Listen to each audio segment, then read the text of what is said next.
Morning. Day 4 of the Pikes Peak adventure. I got my coffee. I got my Daily Express sausage, egg, and cheese pancake thing. And contemplating getting back to Minnesota from our Pikes Peak adventure. Climbing up 14,000 plus feet of mountain with clapped out old 87 Jaguar XJS. And you know what? It really went well. Now, the trick is going to be getting it back home. And really that's, at this point, doesn't seem to be a whole lot of a problem because, you know, it's still doing everything it did when it left Minnesota 3 days ago. So, got a few little issues, but nothing that can't wait or we can't handle en route. So, yeah, we're going to pound out another 12, 13, 14 hours, depending on how often we stop. And I have every confidence that we're going to get back home without a problem. So, where's the microwave?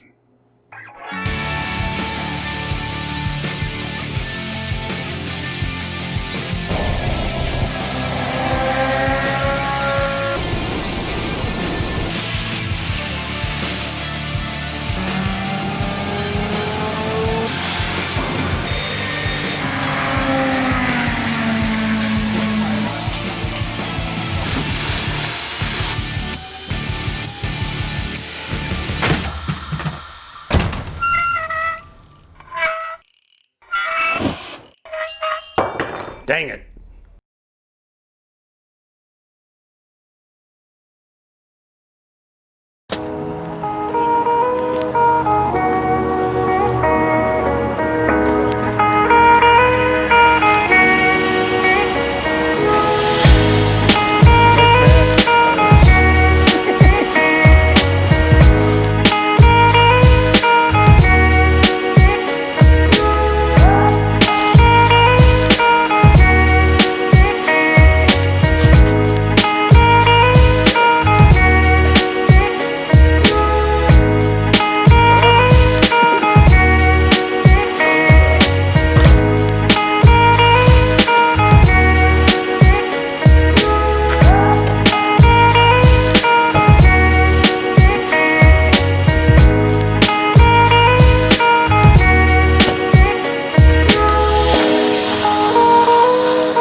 Approached you about flying out here to climb Pikes Peak. What was your initial reaction? Well, I honestly didn't think it was ever going to happen because he already had the transmission out of this car during the week, trying to get it fixed and overhauled and get it back in the car and getting it ready to go. But you know, I wasn't even sure I was going even all the way till like Friday before I got on the plane. Right. So, but we made it up to the top and back, and now we're cruising home, and it's my turn to drive this thing. So, cruising down the highway at a good clip, and car actually only put new tires on it and stuff, and even a junky car with new tires on it will make it ride good. So this thing actually doesn't ride too bad, and it's pretty easy to hold a steady speed with it. It'd be nice if the cruise control was working, but we just didn't have time to get it fixed. So. How do you like driving 12-hour days? I've done it plenty of times since my daughter goes to the University of Denver. Every year we have to haul her back out there with all of her stuff, and then, you know, in the fall we take her out. In the spring we go back and pick her up, and usually it's just a road trip. You know, we get in and drive straight through every time, so kind of used to it. I've always liked driving, and it doesn't really bother me as long as I'm not tired. And I can drive for hours on end, so without a break. And according to you, I'm a pretty good driver, so. I got the turn signal thing figured out, though. Okay, so you helped work on the engine, right? Well, I mean, I helped him get it out, and then, you know, I'm more of the electrical person. I don't, you know, even though I did this for a long time and now teach, I really don't like getting dirty. So No. it's kind of weird that Tony, that no, a not guy you. was a mechanic for 20 years and never really liked getting dirty. So I always tried to do the stuff that you didn't get real dirty at. Engines, they don't turn me on. So Gotcha. I'm not a firm believer in taking a car that's really kind of untested out for a long road trip, because to me that's just asking for disaster. But so far, there's some wood here, knock on wood, things have gone all right, but again, we're not home yet. Last episode you said that we had a 9.75 chance of making it up the hill. Yep, I was very optimistic. You know, the car had made it all the way out to Colorado Springs already, so, and it seemed to run okay, but then had a little glitch at the bottom of the hill, but we got it fixed, and lo and behold, the thing made it all the way up there and back. So you were being serious when you said that? Well, I was trying to give Bob inspiration and hope. I guess that would be more what it was. It wasn't until we actually got to the top that I thought we would ever make it to the top. So I get it. Me too. There was a couple of times when Bob pulled off, and he got like really close to steep edges, and I was like, "God the hell, you didn't want to listen." You never know if it's gonna stop or not. Right. And it's not even a place to pull off. I know. It's like, this'll work. no. There was a couple of times where, no, you're up there. There, you know, in some spots there's no guardrails, and it just drops straight down. And well, you know, right. Bob's got to play with his phone and stuff while we're going up. Oh, look at, we're at 12,000 feet. Really? You can't tell because you can't breathe anymore? Seriously? Yeah. That's all I need to do is keep talking, get more lightheaded.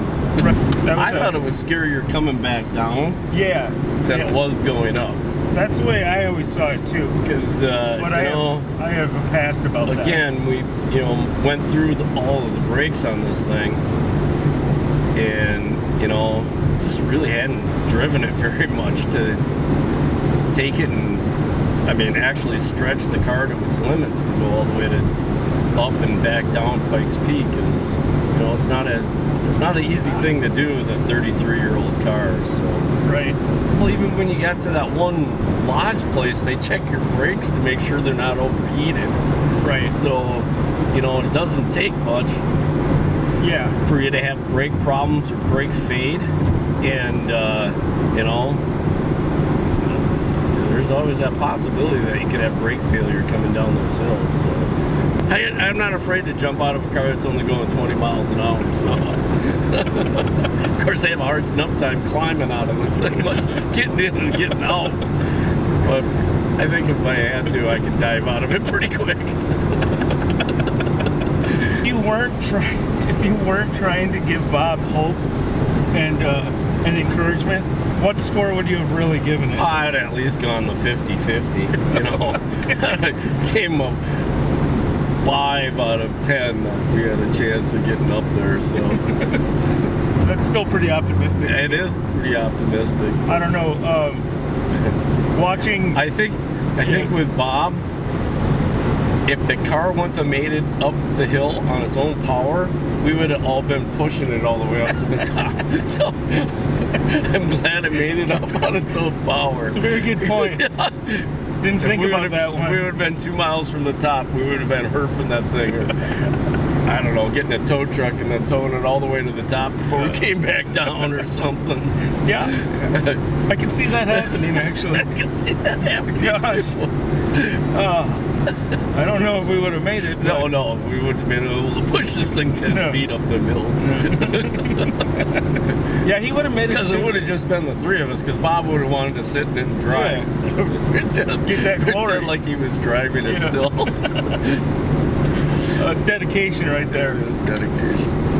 Put your back into it, Bill. Come on, Bill. Yeah, I don't know, like after we did the intro for the last episode and like we couldn't get it to start. Like again. I really thought there was a point where I literally thought we were gonna shoot the intro and then the outro of the episode in the same spot. Yeah, without moving. You've traveled around the country. Mm-hmm. What's your favorite place you've ever visited? I love Colorado. Estes Park. It's just a beautiful place, and you know, it's kind of thrilling to go to the top of Pikes Peak. I've done that before, but I was pretty young when that happened. Otherwise, I mean, you know, each state has its own thing going on. What's your favorite part about Nebraska? Leaving it. They should just have like one of those high-speed trains that you can just put your car on it, and it just gets you right across the state. Don't have to stop for nothing. Only for Nebraska. Yeah, that's the only place you go.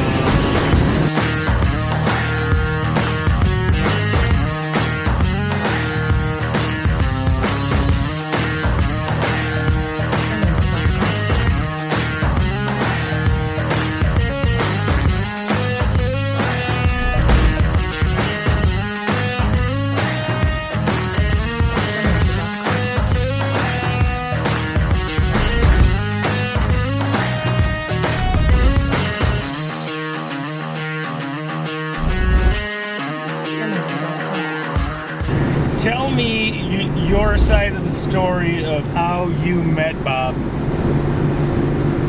All right. Well, I bought a 76 Jaguar XJ12. Mine actually had a 350 Chevy engine, which I actually prefer. But Bob, being a realist, he likes to work with these V12s, which I get. I understand it. So at that point, I needed a project, and guess what I bought? An old Jaguar. No. Yeah. You? Funny as it seems right now, I bought an old Jaguar. And the thing was that it was kind of a mess. I didn't think it was. You know, this happens a lot in Jaguar ownership. You get stars in your eyes, you buy the thing, and you find out that, you know what, need a little bit of work here. Was it your first Jaguar? That was my first Jag. That's the 78, the white one. Oh, okay. When I bought that car, it actually came with another parts car, even though the car was able to drive and everything else. Well, I got the car home, and then I had to borrow a buddy's trailer and his truck to go get the other car, and then I was just going to take a few parts off of it that I knew I needed for the other car, and then I was going to haul it to the junkyard to get rid of it. And at the same time, I was driving a 1986 Volkswagen. This is going somewhere. 86 Volkswagen Golf that I had to replace the transmission in. And I had to go down to the salvage lot that I picked it up to do the paperwork for the warranty that it actually had on it. So I'm standing down there inside of the used auto parts store, waiting for the guy who does the paperwork to get done with another guy, and it's taken forever. I mean, it's taken 15 minutes, these guys are talking. I just barely really had only enough time to take the car after I picked all the parts off of it to the junkyard, get it unloaded, and then get the guy's trailer and truck back to him. So I finally decide to just walk around the place. So I walk out to the area where there's a window that looks out over the parking lot. And right when I get there, there's a guy that pulls in a gigantic Ford pickup with a trailer with a 1976 Jaguar on the back of it. I pulled into Viking Auto Salvage, which is now LKQ in Farmington, to unload this car, and I didn't even care if they gave me any money for it or anything. And lo and behold, Bob is there with his XJ6 that he was looking for parts for it. Incredible. And the guy stops in front of the building, and he's walking in, and I say, "Hey, are you here to drop that off?" He said, "Yeah. I tell you what, I'll buy it from you if you'll deliver it to my place. You know, we'll just turn around and go back out." He said, "No, I can't do it. I got to drop it off. I borrowed this truck and trailer. I got to get back to work." And the car that I was getting rid of pretty much had everything that he was looking for or wanted, and so he asked me if I could deliver the car to his farm, and I go, I really got to get going. I go, but if you want, before I give it to these guys, if you want to pull out whatever parts you want, you're more than welcome to them. If you want to help me get it off the trailer and pull some parts off, you can have whatever you want. And that guy was Tony. And so he did, and I helped him get some parts off of it. And then I remembered I needed a couple more parts, so he helped me get those parts off. And so that was pretty serendipitous. So we're pulling parts off the car. Then I got rid of the car, but that's how we met. That was a long time ago, and been good friends ever since.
You know, Tony, I got to ask you, what in the world prompted you to ever buy that sport coat? I'm just asking. Be honest with you, Bob, this was my dad's Really? back in the 70s. Really? He was- I had a lot of respect. I had a lot of respect for your dad. It really was. He seemed to be one of the level heads. Yeah. On He the was school really into board. career and tech and Yeah, stuff, he so. was. He was. So, yeah. In fact, I'm going to give you $100 for that sport coat. No, you're never gonna get it from me. Oh, now you want to buy it? What a turn! The whole world changed. The whole world shifted. I cannot figure this place out anymore. Well, it's it's Camp Chaos for a reason. I kept it all Polyester those leisure years. suit. This is my celebration suit for, we're celebrating coming back to Minnesota, and we made it all the way with Ol Tex. So That's the good news. that's That's the good news. That Tex made it all the way back. I got to tell you, I was not prepared for. Now we had our little glitches along the way, like a couple of mornings or a couple of times he didn't start up right away. But actually, that worked for us at that one point, right? Yep, it did. Worked for us. We got a couple of summit passes out of it. And plus the fact, what this really I wasn't even wearing my jacket. No, you weren't wearing your jacket, thank goodness. But here's the thing. The beauty part of that was, all those guys that were laughing at us in the line when the car wouldn't start? We left those guys in the shuttle on it, waiting for the shuttle Yep, at the we top did. of the hill when we made the final push. Yep. That was a beauty spot. Yep, So, all in all, a pretty good experience. absolutely. Glad to have you along. It was a fun trip. Yeah, we'll do more like these. So hopefully you liked it as much as we enjoyed it. And if you like what you see, like us, subscribe to us, follow on social media. Make some comments, by the way, because that's part of the algorithm for YouTube. And we'll see you the next time on the Camp Chaos Chronicles.